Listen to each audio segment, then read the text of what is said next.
नमस्कार दोस्तों, मैं अंशुल जैन आप सभी का अंशुल जैन ऑनलाइन क्लासेस में एक बार फिर से स्वागत करता हूं। थंबनेल में आप देख के समझ गए होंगे, जो पिछले 73 साल में नहीं हुआ था वो अब हो चुका है। अनुच्छेद 311 का प्रयोग पहली बार भारत के किसी राज्य या फिर केंद्र शासित प्रदेश में किया जा चुका है। अब वो कहाँ हुआ है, कैसे हुआ है, इन सब चीज़ों की जानकारी हम क्रमवार आज देखेंगे। साथ ही साथ हम लोग कुछ स्पेशल फैक्ट्स भी इसके देख लेंगे।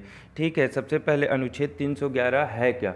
तो अनुच्छेद 311 क्या है? जो सिविल सेवा में जो कार्यरत कर्मचारी हैं या फिर शासकीय कर्मचारी हैं, उनको उनके पद से हटाना, उनको क्या करना है, उनके पद से हटाने के बारे में जो उपबंध लिखा गया है वो किस में है? अनुच्छेद 311 में लिखा गया है। किस में लिखा गया है? अनुच्छेद 311 के अंतर्गत उसे लिखा गया है। तो इसको कहाँ उपयोग किया गया है? तो जम्मू कश्मीर में पहली बार, जम्मू कश्मीर के कहाँ? कुपवाड़ा जिले में अनुच्छेद 311(2)(c) का प्रयोग किया गया। अर्थात सीधी सीधी बात यह है कि जो 311 है इसके अंदर भी कुछ खंड हैं, 1, 2 और 2 के अंदर भी कुछ खंड है, तो उनका प्रयोग पहली बार 311(2)(c) का प्रयोग किया गया है। अब मैं आप लोगों को ये बताऊंगा कि 311(2)(c) है क्या और कैसे इसको प्रयोग में लाया गया और किसे इससे हटाया गया है। तो आगे चलते हैं। जो जम्मू कश्मीर के उपराज्यपाल हैं, उपराज्यपाल कौन है? मनोज सिन्हा। जम्मू कश्मीर के जो उपराज्यपाल हैं वो कौन है? मनोज सिन्हा जी हैं। उन्होंने अनुच्छेद 311(2)(c) का प्रयोग किया है और वहाँ एक शिक्षक को साथ ही साथ उनके साथ 2 और कर्मचारी थे, उनको क्या कर दिया है? पद से बर्खास्त कर दिया है। अब इन्होंने 211 मतलब जो 311(2)(c) का ही प्रयोग क्यों किया? ये तो डायरेक्ट 311(1) से भी काम हो सकता था। ठीक है, तो उसके बारे में मैं आप लोगों को बताता हूँ। लेकिन जो जो हमारे चैनल से पहले अभी नए जुड़ रहे हैं, कृपया हमारे चैनल को सब्सक्राइब कर लीजिएगा और अगर वीडियो अच्छा लगता है तो हमारे वीडियो को लाइक भी कीजिएगा। ठीक है, वीडियो को लाइक कीजिएगा। अगर आप हमारे टेलीग्राम चैनल से जुड़ना चाहते हैं तो टेलीग्राम जो चैनल है उसकी लिंक मैंने आपको डिस्क्रिप्शन बॉक्स में दे दी है, तो वहाँ से आप डायरेक्टली हमारे टेलीग्राम चैनल से भी जुड़ सकते हैं, जहाँ आपको इसकी पूरी PDF प्राप्त हो जाएगी। चलिए आगे देखते हैं। तो अनुच्छेद 311 के बहुत सारे खंड हैं, उसमें जो महत्वपूर्ण खंड है वो है अनुच्छेद 311(1), ठीक है, और अनुच्छेद 311(2). और जो अनुच्छेद 311(2) है उसके अंदर भी 3 खंड आते हैं, A, B और C। इसके बाद अनुच्छेद 311(3) भी है, जो हमारे लिए उतना इम्पोर्टेंट नहीं है। जो मेन इम्पोर्टेंट चीज़ें थी वो मैं आप लोगों को यहाँ पे डिस्कस कर रहा हूँ आप लोगों के साथ और बता रहा हूँ। अब 311(1) ये बोलता है कि 311(1) ये बोलता है कि जो हमारे क्या बोलते हैं, सिविल सेवा के अधिकारी हैं या फिर सिविल सेवक हैं, ठीक है, उन्हें किसी भी अधिकारी द्वारा नहीं हटाया जा सकता। मतलब कोई अधिकारी आ गया और हटा दे, ऐसा नहीं है।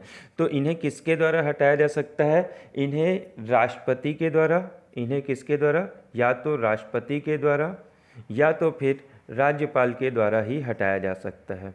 इन्हें किसके किसके द्वारा हटाया जा सकता है? या तो राष्ट्रपति हटाएगा या तो उन्हें राज्यपाल ही हटाएगा और उन्हें कोई पद से नहीं हटा सकता है। ठीक, अब इसके बारे में ये चीज़ बताया है कौन? 311(1). 311(1) यही चीज़ बोला है कि जो सिविल सेवक हैं उन्हें कौन हटा सकता है? राष्ट्रपति या फिर राज्यपाल पद से हटा सकता है। उसके बारे में जो उपबंध है वो पूरा मैंने यहाँ पे आप लोगों को बताया है। ठीक है, शॉर्ट में आप लोगों को जो चीज़ें थी वो मैंने समझा दी। आगे देखते हैं। अब अनुच्छेद 311(2), अनुच्छेद 311(2) क्या बोलता है? अनुच्छेद 311(2) बोलता है कि जब सिविल सेवकों को हटाना है तो उसके पहले उनके जांच करवाना आवश्यक है। अनुच्छेद 311(2) क्या बोलता है? कि उनके जांच करवाएंगे ताकि उनको अवसर प्राप्त हो अपने आप को बेगुनाह साबित करने का।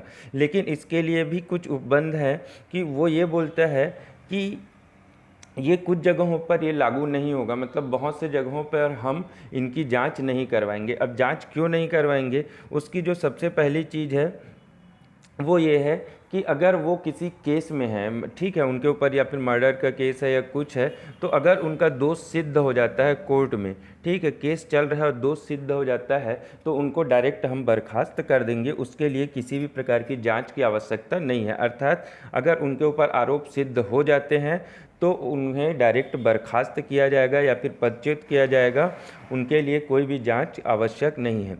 अब दूसरा क्या बोलता है, अनुच्छेद 300 मतलब 311(2)(b), और ये अनुच्छेद 311(2)(b) ये बोलता है कि अगर जो राज्यपाल है या राष्ट्रपति को ऐसा लगता है कि हाँ इसके खिलाफ जो आरोप आए हैं उसका कोई दिक्कत नहीं है, बिल्कुल सही आरोप है, अगर राष्ट्रपति या राज्यपाल को लगता है तो वो डायरेक्ट इन्हें पदच्युत कर सकते हैं। उन्हें किसी भी प्रकार की जांच की आवश्यकता नहीं है। अगर उन्हें ये विश्वास दिला दिया जाए कि इनके ऊपर जो आरोप या फिर जो चीज़ें लगाई गई हैं वो बिल्कुल सत्य हैं, तो उसके लिए क्या किया जाएगा, ये सब चीज़ें हैं।